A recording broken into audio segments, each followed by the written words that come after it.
Dobrý deň.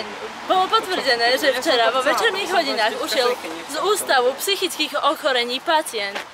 Pacient má ochorenie schizofrénie a primár nám povie viac o tejto udalosti. Môžete hovoriť? Čaute všetci. No tak musím potvrdiť, áno, ušiel nám pacient. Pacient nám ušiel z môjho oddelenia, pacient. Takže sme sa rozhodli podľa kamerových záberov, ktoré ste pravdepodobne videli predtým, ak to tam dáš, hej. Musíte to tam dať, slečna. Áno, pravda, že... Dajte to tam, hej. Takže na tých záberoch môžete vidieť, že huláka KABU 2014.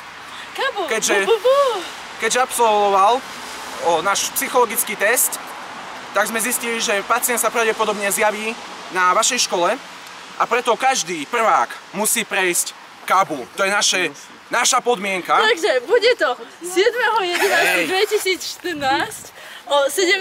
hodine v jedálni Gymnázia Ľudovita Štúra. Účasť všetkých prvákov je nutná. Ďakujem za pozornosť. Pre študentskú televíziu Dominika Dobrotová.